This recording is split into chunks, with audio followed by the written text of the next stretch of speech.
Hello,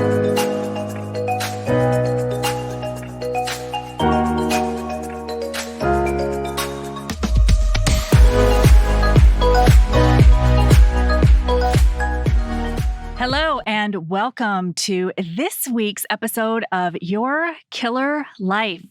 And I am joined by my better half as we dive into the next installment of mastectomies. And we are going to be talking about mastectomies from the guy's perspective. Now, those of you that have been listening know that I was separated from my husband, not this one. Not this one. When I first was diagnosed with cancer, my ex-husband had asked for a divorce a few weeks beforehand. And so I was sort of starting this journey, I guess, newly single after 20 years. And you and I had been friends, but we hadn't necessarily escalated things. I admitted last week that the mastectomies really felt like an annihilation of my sexuality. But I will also say there was this added element to that where newly dating, which was sort of unexpected. Right. Agreed. And also not being willing to or wanting to have commitment with anyone because I was diagnosed with cancer and that just didn't feel fair to me to have a relationship with someone. Being in this weird mental space of denial and kind of wanting to combat the reality of everything that was happening with still trying to find some element of normalcy, some element of still, I don't know, hanging on to my sexuality, of still being able to find intimacy, still being human and having a biological need for all of those feel-good hormones that come along with that. Yeah. And so it was an odd time for me. And so I wanted to kind of give a little bit of that backstory to our listeners, because one of the questions I see come up a lot, and relationship issues come up a lot in various breast cancer groups because it is such a hard thing. I mean, it's hard to want to get your sexy on when you don't feel sexy and your confidence being absolutely annihilated. But then there's also the question of what does it look like? And what is it like from the guy's side? And I guess you can also tell I'm a little nervous because I just totally just dove right into this one without much of an intro.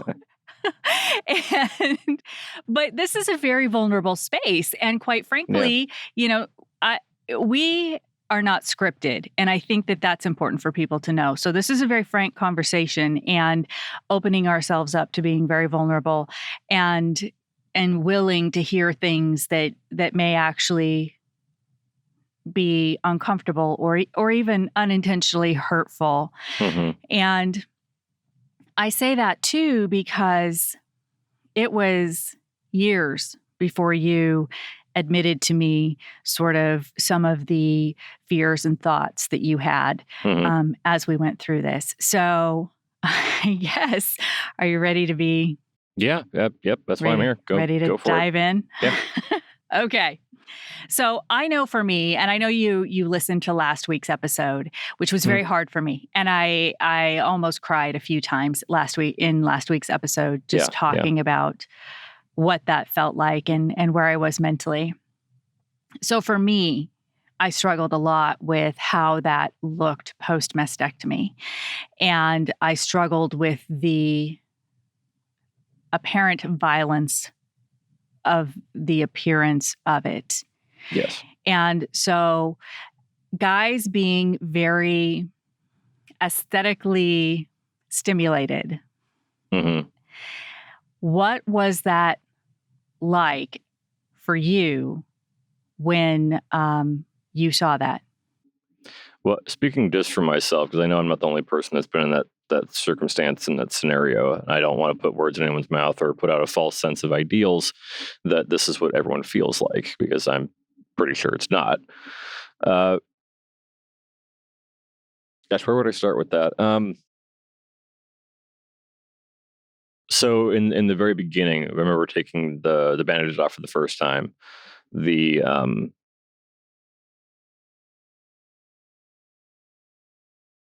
It was painful. It was physically painful to see that. It just seemed like carnage. Very well executed carnage. And I remember specifically commenting on that, how excellent the lines were and how just exemplary of a job they did in the process. But the physical discomfort I felt from looking at that and knowing with certainty how much pain you were in, that was the part that for me was initially the most shocking, and that carried through for quite a while, and it kind of breaks down into a few different parts for me personally. When you talk about intimacy and you talk about sexuality, and you just talk about where the difficulties were. I don't really think in terms of the mastectomy for me, there were necessarily difficulties. There was tasking.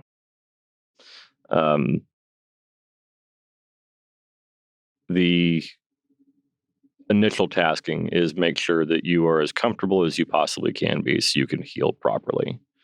And to me, when I first saw that, I didn't see an end state. I saw the beginning of a long process. So there was, I don't think that hope is the right word, because I didn't have a clear picture in my mind what that was supposed to look like, but encouragement that we had a very good place to start insofar as what reconstruction can look like, and what, X time down the road, what are additional surgeons and plasticians, what are they going to have to work with? And, so in that sense, it was encouraging. Going a little bit further in the timeline, the question of intimacy came up. I know that you have, not just on air, but we talk about that all the time. What and understand there's a distinct for both of us. And I would venture to say, just for people in general, there is a distinct difference between intimacy and sexuality. Often the two are very closely linked together, but they're not mutually exclusive. So for me, the intimacy capacity was never difficult because you were wounded. And I'm a protector. That is what my role is, especially with you. For me, it's been present through most serious relationships I had. But, that's the funny thing too, is we were at a point just chronologically that, there was very little backstory to us as a couple or as a unit. So really immersing in that role immediately and wholeheartedly. And honestly, I didn't really be able to tell you why I was doing it, like what the end state was. It just, I knew that was my purpose now, and however long that lasted. So the intimacy in that of, having you to require intimacy and figuring out ways that I can show that to you, and give you what exactly that you need without potentially even hurting you. Because and that, there was quite a little while where we were concerned about that in terms of sexuality. We're not going to bust stitches type thing. Right. So I won't say developing different ways of being intimate, but, leading with intimacy in mind. And then, if we're able to move that into sexuality, then that's great. But, I know for me personally, often taking the lead, where you were at, not just physically, but mentally and emotionally, as you mentioned in your last podcast, just talked about, it seemed like there, I'm not finding the correct word for this. I want to say coaxing, but that's not it. But I think just reassuring that you can do this, that it's okay to do this, that I'm not focused on the injury. I'm focused on you. Which was very hard because there was more than once, and all of a sudden I'm very self-conscious, by the way, because I know our mothers listen to the podcast, but we're humans. They're Funny. adults. Yeah. So, but there was more than once where I would just stop because it was traumatizing for me to see. Yeah. And it felt unattractive. I felt so uncomfortable in my own skin. I did not feel sexy at all. And it had nothing to do with you and everything to do with me. But I think this is an important part of the conversation because I think it can be seen as failure from a guy's side that I'm not feeling sexy. I'm not feeling attractive. And, and it cannot be fun from your side. And again, I don't want to put words in people's mouths either. Everyone's experience is different. And not we all do not have the same experiences, especially in this area. But I will be frank and vulnerable in saying that, I couldn't go on. It was too painful for me. And I don't mean physical pain. I mean mental pain that I looked so damaged. Yeah. Yeah. I mean, I remember at least 3 distinct meltdowns where this took hours to just get you back into a good headspace, let alone back in the mood or what have you. But if we even did, because you were really good about that too. Like sometimes you just abandon that. Like we're not going to finish that thing.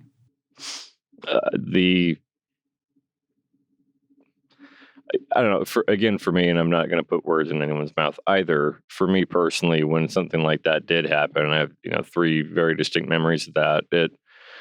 There's kind of that instinctual reaction to think that, well, shit, what I do type thing. But also understanding and knowing you enough, not just where you were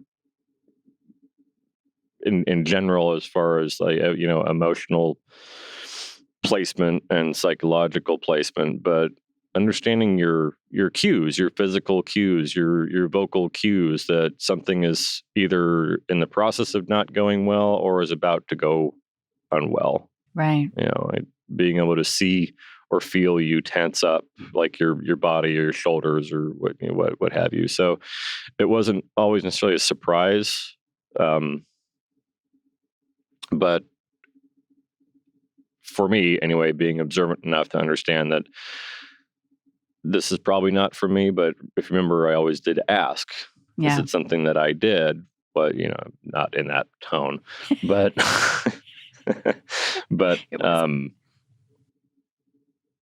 understanding that it was far beyond just my own role. And it wasn't about me, in the sense that this is not my time to be offended or to be hurt by your actions, or my assumptions of your actions. It was clearly that you were in crisis, and that's now my job. So that was one of the things I wanted to ask you, is whether or not it was hard not to take it personally when that started to happen, because in some ways, and we've not talked about this element of it, this is an assumption of mine, that you're kind of doing normal you, and there's a normal activity and the intimacy and all of that is happening. And then to have the brakes put on, and to have somebody who's, in some cases I was an emotional mess. In some cases I was just like this, I can't look at this. I can't deal with this. I can't. And was it hard not to take that as personally? As far as the intimacy goes, or the sexuality or the actual sex goes, no, actually it wasn't, because I know normal you. What was difficult for me not to take personally, and that actually caused a couple of fights, is when we are not doing something like that. We are doing a typically mundane thing, and a meltdown occurs. Yeah. That's hard for me not to take personally. And then as far as, the personal affronts everyone suffers in any relationship, that I noticed that during that process and for 3 years, for us, it was particularly important to me to move as light-footed as I could around the typical tasks, because I understood and was able to see daily how horrible of a time you were having of it sometimes. So, and what I did take personally is when I felt like I was giving you everything that I knew how to do and more. I mean, learning on the fly, like we both were, and feeling like it was unappreciated, which I know has not ever been the case. But again, in those moments when we're both freaking smoked, after 12 hours in Seattle, or I've been up for 19 hours making sure that your drains are properly well drained, and all the things that go along with that, rebandaging, and you snap at me about like a coaster or something like that. I don't think that actually happened, but something along those lines. It could have. It might have happened. You have a thing with coasters. That could have. So that's the stuff that was hard for me not to take personally. Yeah. But again, quality or testament to quality of our relationship is being able to say, "Excuse you," and it goes certainly both ways. And that usually something like that like. Not confrontation, but that just holding accountable. Like, oh, right, that was an asshole thing to do. I'm sorry, and then we proceed on. Right. Of course, it doesn't always work that way. No. That's one of the things that I actually pride us on heavily, is putting in the work that allows us to be like that. Yeah. Yeah. But as far as the sex and the intimacy thing, I think intimacy sometimes a little bit more, during the meltdowns, just the meltdowns when, I'm thinking a couple of examples when you're like refusing to be touched, refusing to be consoled, that type of thing. That's a lot more difficult for me to not take personally. But again, understanding, I know the normal you, I know how you feel towards me. I know your thoughts and emotions and, admiration and respect and all the things that are critical in a relationship. I know those are there. So let's explore why this is your course of action, as opposed to me just being asshurt about it and storming out. Right. So I hope that answers your question. Answers that, and probably raises a couple more.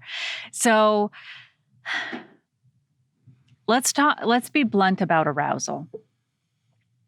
Did the mastectomy sites, which, going from what you would normally be used to seeing, which is breasts, to seeing tissue and a concave chest and 10-inch scars on either side, did that impact your arousal at all? At first, no. And I think, that's going to sound kind of strange, but at first it was just that you were still alive. It was kind of celebratory in a sense. And because we didn't know if that was going to be the case the whole time. So it was kind of like, at least for me, and for you too. I mean, we had those conversations and of course those actions that, that not really about that. It's about each other. It's about you and I doing things that we want to do together, and feeling each other, feeling happy and connected, and just feeling good after not good days, So I would say typically, if it weren't you, if it weren't someone that I'm dedicated to and that I require as a human, I would say that it would be nearly impossible. That it would impact. Oh, yes, certainly. It would.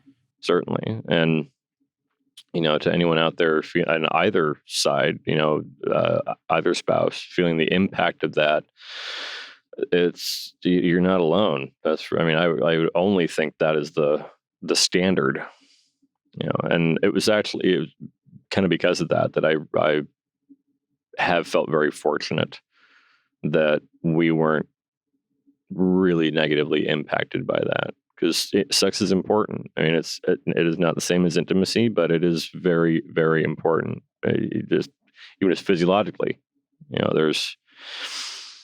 there's chemicals and hormones that occur in that act that you can't get in the same dose really anywhere else. Right.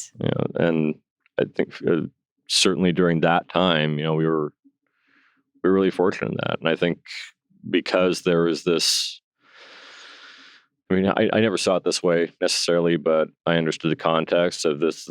It's a potentially a short-term gig. Right. That I think that kind of emboldened us in some cases, and, made it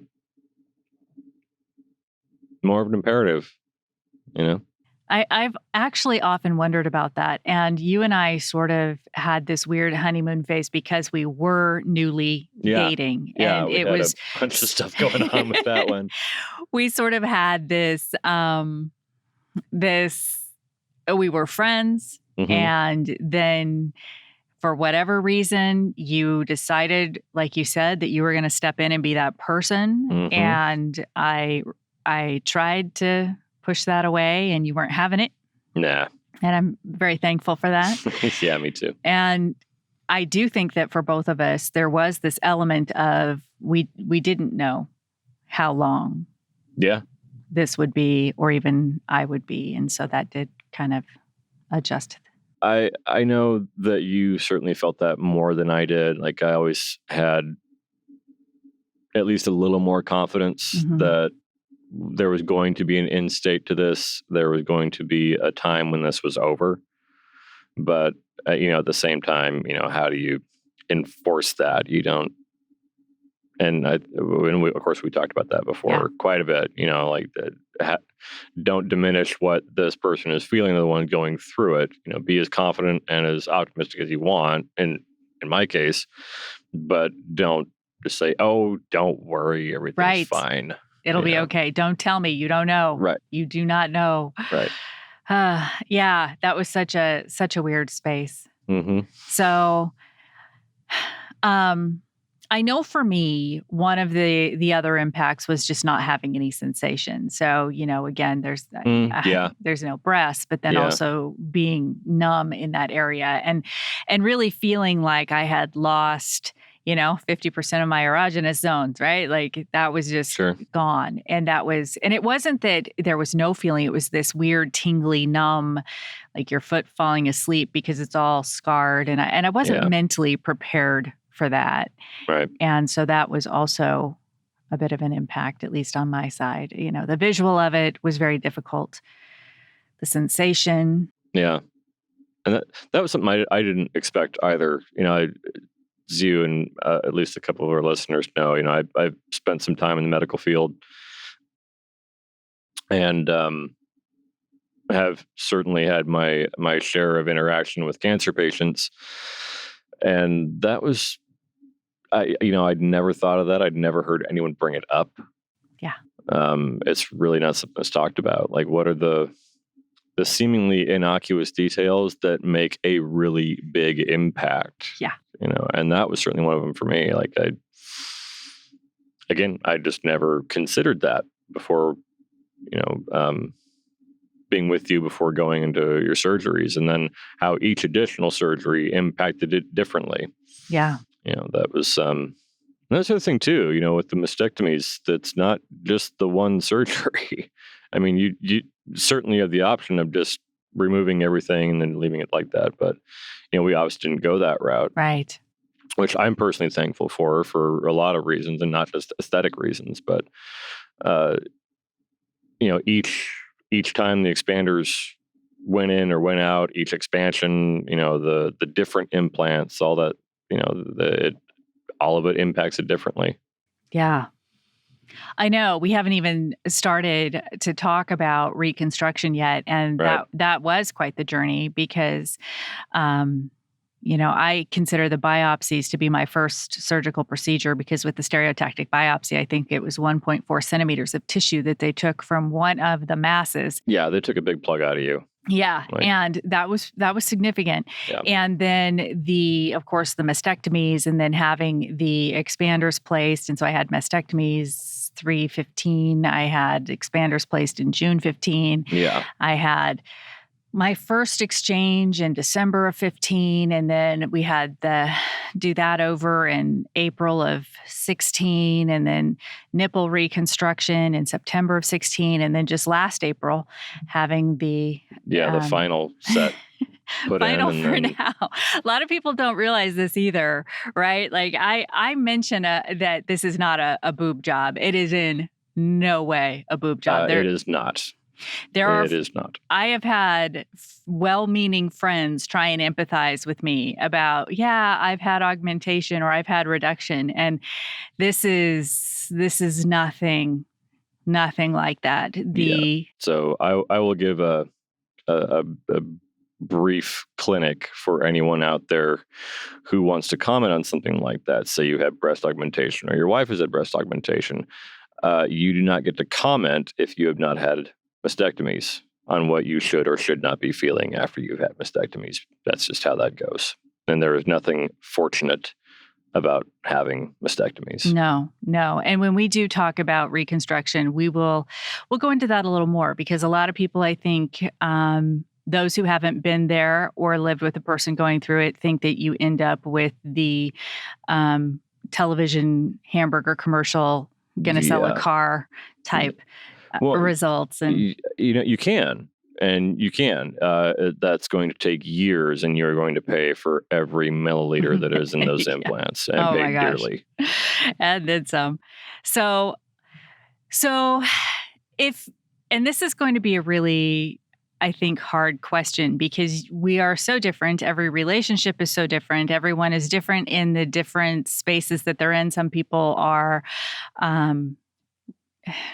unfortunately, there's a lot of divorce. So my situation is not rare. And you and I were friends. And so we sort of had this weird leg up, and there was an emotional bond before, this happened, just by virtue of friendship. But when it comes to, my gosh, meeting new people and having those conversations, and getting your confidence back, do you have any recommendations from the guy's side? If we hadn't known each other and you and I had just met, and I said, would you want to know, first date, third date, if I had mastectomies and was wearing knitted knockers at the time? Or, I know it's a super hard question. I'm not really sure to answer that one. Because I'm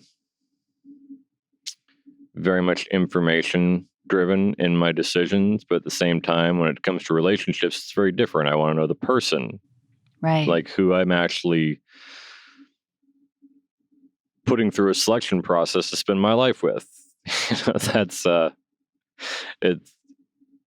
to me, it's always been, when considering a serious relationship, it's been a lot more important who that person actually is, as opposed to what their cup size is or something like that, because I know that is going to change regardless of True. health. At some point, you're not going to look like you looked when we met. So that seems like a pretty irrelevant. I mean, it's not irrelevant. I shouldn't say it's irrelevant, but it seems like it's quite a bit further back on the tier of importance when selecting a long-term person than I think is placed on it with a lot of other people.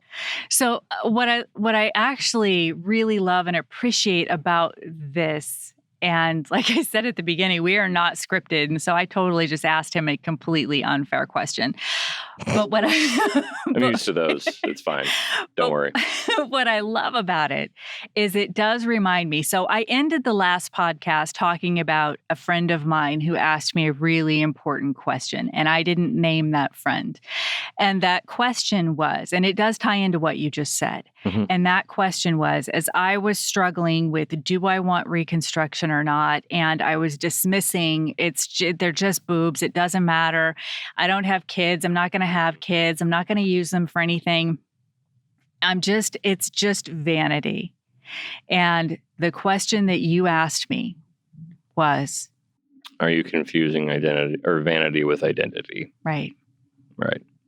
And so the answer that you just gave, what I'm hearing you say is that because and it is hard not to get all tied up in this when it is so much of your person that, you are losing in part of that identity.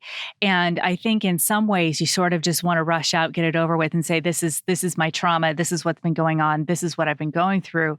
And what I'm hearing you say is give your person, your personality, your essence a chance in a relationship. That's not the thing that is at the forefront. You are the person, not the piece of you that is the priority. Correct. Especially in the beginning. Well, right. And I mean, I will put words in people's mouth, that is how a successful relationship begins. When successful in every term, not just longevity. I don't see that as success. I see the transcendence that comes with longevity, the devotion and sense of duty and continued and strengthened love throughout that process. That is success. Numbers don't mean shit. Mean anything. And that, which is funny because at the time neither of us were looking for that whatsoever. No. But as it happened, I would caveat my answer is the answer to the question. We didn't go through that, so I don't actually know what I would state on that. I don't think I would give necessarily a timeline like you have 2 days and 45 minutes from the times that we met to tell me this big thing. But even still,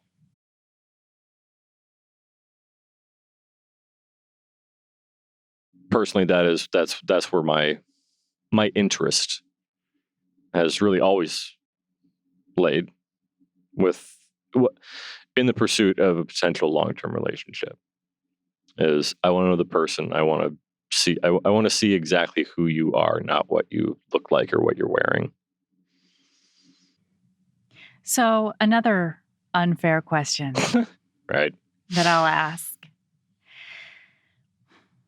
Relationships are a challenge. No, that's not it. They're work regardless. Like there's no, you don't get out of work with relationships. And the experience of something as significant as cancer is going to magnify even the smallest things. And you and I did talk previously. I would certainly say that, yes. We did talk previously about, you had prescription drugs and the mental anguish and trauma and recovering from surgery. There's so much going on. And a lot of relationships it takes a toll, I guess is the best way to put it. And it did on us too. I mean, there were times I didn't know, at first it was sort of this honeymoon phase and we were both like, hey, who knows how long this is going to last? And, we'll just enjoy it. Let's go buy a boat.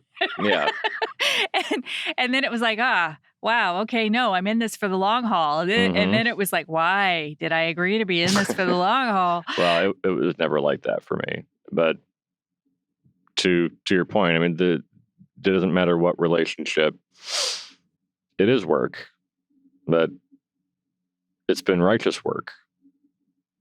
And my concept of marriage, my goal in marriage is to find someone who helps me transcend above my basic biology, who allows me to become the best version of myself that I can expect, or beyond what I can expect, which has been the case. I love you. I love you back.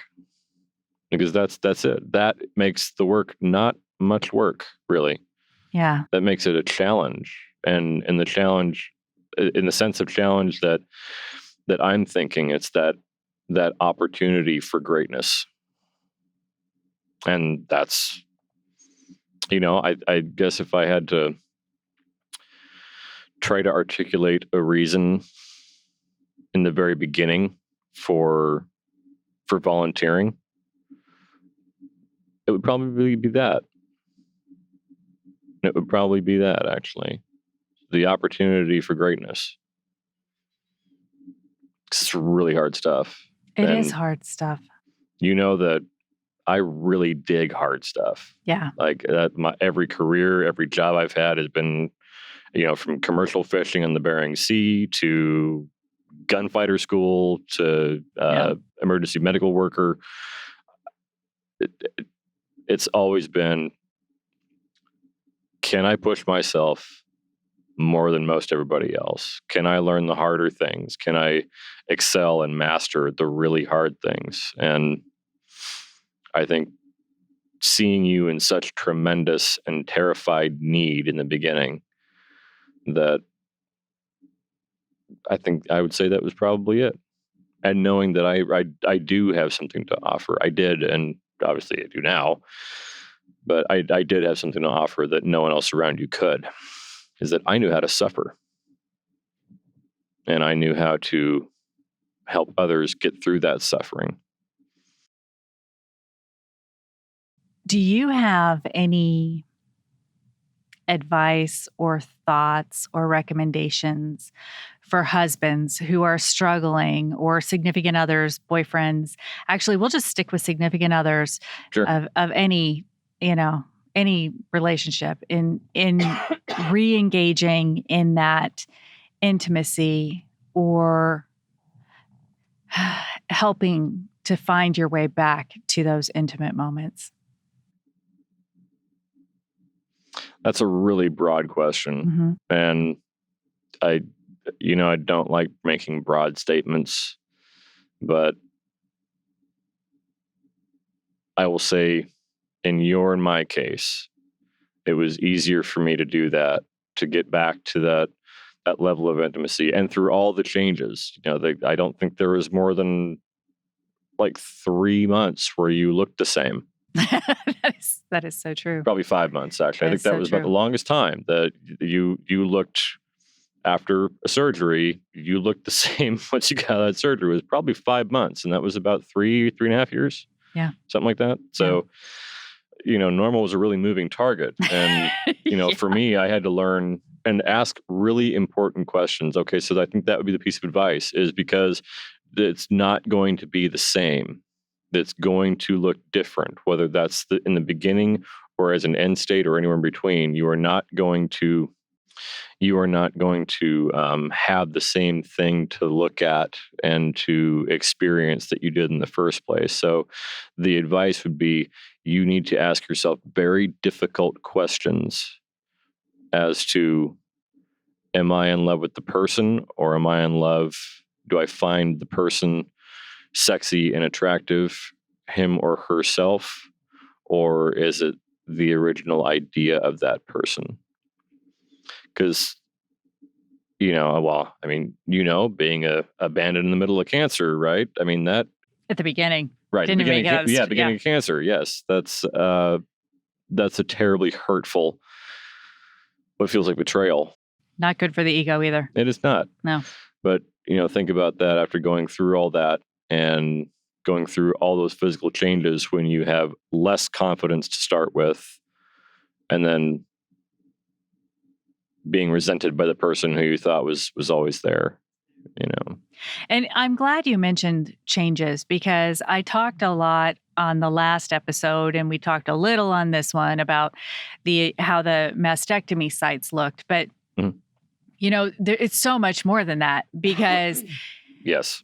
So much more than that, because with that, there is also the, in the breast cancer world, we call it the Buddha belly, because there's just this inflammation. So, that was one of the first things. Not only were my breasts gone, now all of a sudden I had a distended abdomen when I was actually very fit. And that came after every stinking surgery. Every one of them. Battling that back down. Yeah, it started with the liposuction. That was the worst that I remember, as there was all of that pooled fluid in your Yeah. lower abdomen and Yeah. pelvis. That was the worst, but it was even after the mastectomies. There was a little bit. It wasn't as bad, but to your point, I mean, the bruising, the changes in appearance, it is, it absolutely is a moving target.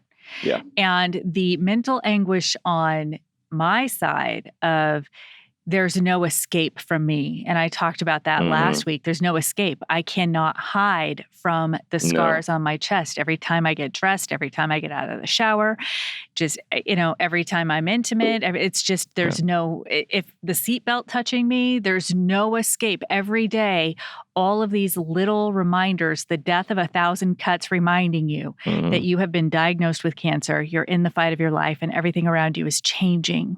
And that's the same thing for your spouse too.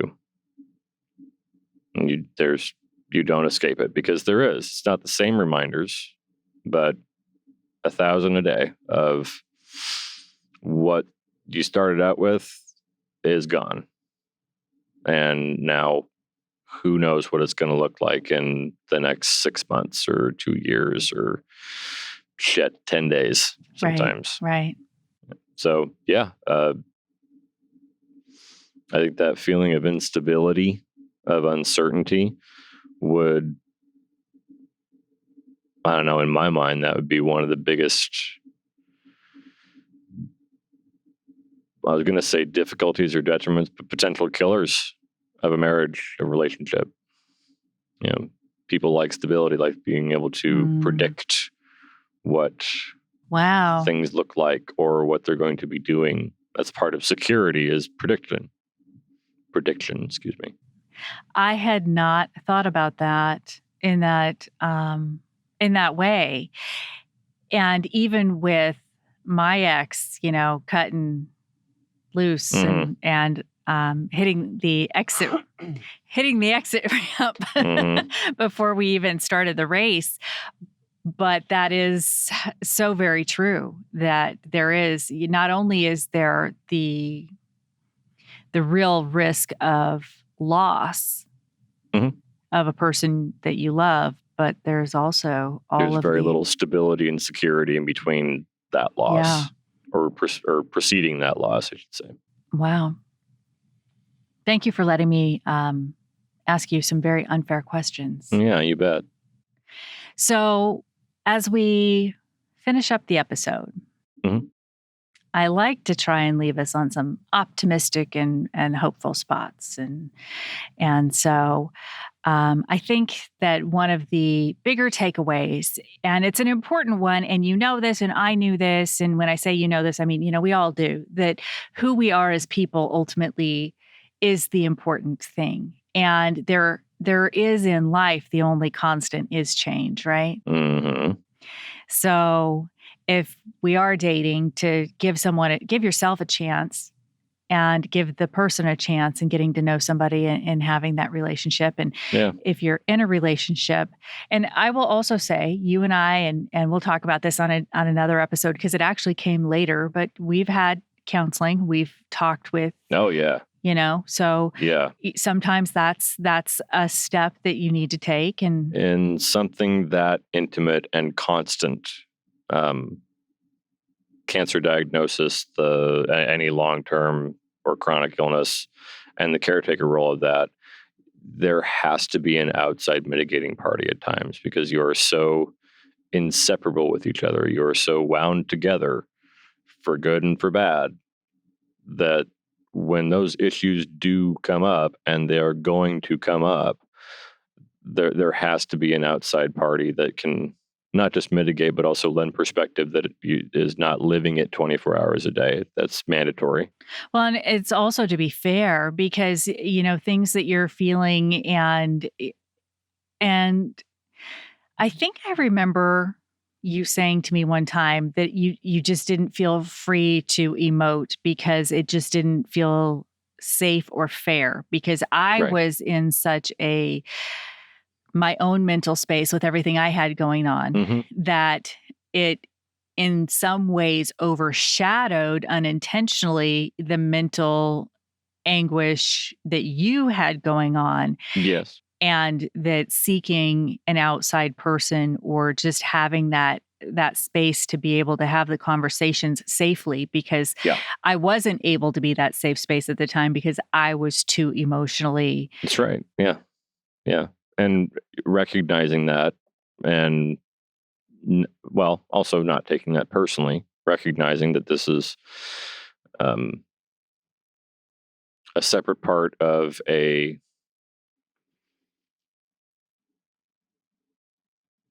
intertwined journey, I guess, that there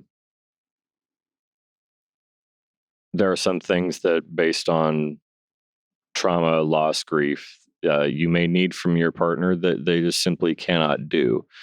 And expecting that and asking that is an unfair prospect. It's just simply not going to end well. It's going to do more harm than good. So,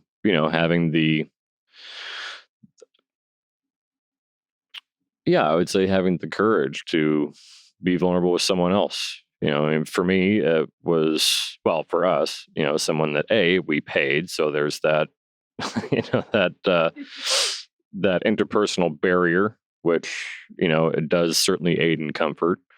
And, people that we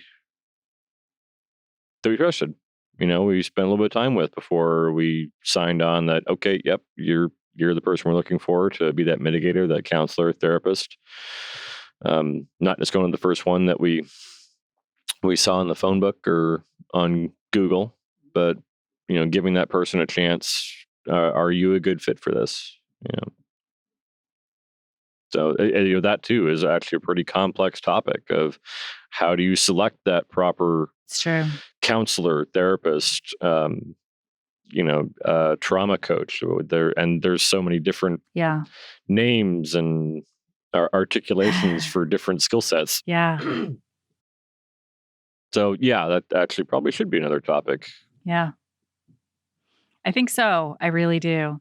And then I guess my last question as we close up is, how did being a fixer kind of impact? This is a big question, but as guys, right? Mm-hmm. You tend to see yourselves as the fixers, like that's your job. And so there's a lot broken. And if the intimacy space is not going well, right? At least for me, I can only speak for me, but there were times when it was just, it was just. Yeah. Yeah.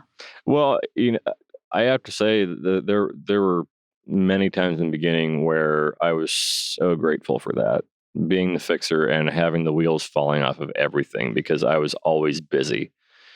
I didn't have time or the ability to get wrapped in the sadness of what was happening. I had shit to do, so we're going to do that. Interesting. So you could fall apart. The wheels could come off of your train. And because, I understand how this works. I've been doing it most of my life, recovering or adapting from trauma or loss for 30 years at that point. And so I knew the process really well, and knowing where it would go if A, you were given the opportunity, and B, you had a little bit of coaching in the right direction. C, you felt safe enough and secure enough to do that. And all that takes time and effort, and that was really the fix. It wasn't just going to the store or changing bandages. It was, those last two prerogatives that was the most effort. So I was very thankful for that. And my personality takes that probably a little bit further than maybe the average person, but really, I mean, that can look at a lot of biochemistry, the studies that say that, guys in general, the male, the testosterone filled corporeal being, that is our programming to right wrongs, fix broken things. So for me, that was such a benefit. And to be able to do that, and you allow me to be able to do that. Yeah. Because that was not in your character. No, it wasn't. As it happens, you didn't really have a choice necessarily, but you didn't have to do it with me. I mean, I was, another conversation, another day, certainly the most apt candidate for that, for that job. But I mean, that was the best possible thing for me at the time. And the other side of that is not just always trying to be in a rush to fix things, but, really getting that sense of happiness and joy when things do get fixed. Being able to really enjoy those victories in the midst of the artillery barrage. Now, I am going to clarify just a little bit, because when you say getting those things fixed, you don't mean me as a person. And I don't want somebody listening to this thinking that like there's taking offense, I guess, in thinking that that you're a project because you've had cancer. That is not the case. No. The power is that there are so many things that you just cannot control, and having that person that can come in and be that for you is powerful. And I think that in a lot of ways, and we should table this for another conversation, because I think it'd be a really good one. As guys and being fixers, we touched on this a little bit. There are so many things you cannot fix because it's cancer. And so you do gravitate towards those things that you can work on and that you can provide solutions and resolution and be that strength for, and ultimately the person that you can lean on and trust, and have that important role in that caregiving and healing process, to have a role, which it is a busy place when you have cancer. Yes. You're competing for space with all kinds of specialists and everyone else, and probably sometimes even feeling a little lost in where it is that you fit in. At what times? And I if you don't like the word fixing, think damage control. You're, the trying to mitigate damage from something that is extremely traumatic and life altering. Yeah. I don't mind the word fix. I just didn't want somebody to wonder why I needed so much fixing. Right. I knew what you meant. So, all right. So, oh my gosh, we have covered a lot today. And yeah, we have. And it was a very awkward conversation in some moments, at least for me. It's a hard conversation, but it's such an important one. And I will say that I at first really did believe that with the mastectomies, and even as I started the reconstruction process, that my sex life was done, and I was starting to write it off in my 40s as being something I didn't need, as unimportant. And joke's on you. Right. And so thank you for not letting that happen. Yeah.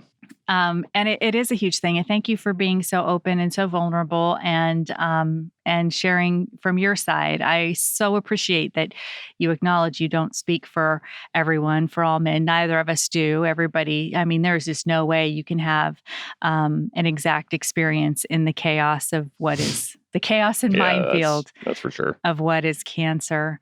So thank you guys so much for joining us today. Thank you so much for being here and listening. If you have a friend going through cancer, if you're finding this helpful, if you have a comment for us, we would love to hear from you. And if you haven't done it already, please click that subscribe button. We appreciate you so much. And until next week, keep building your killer life.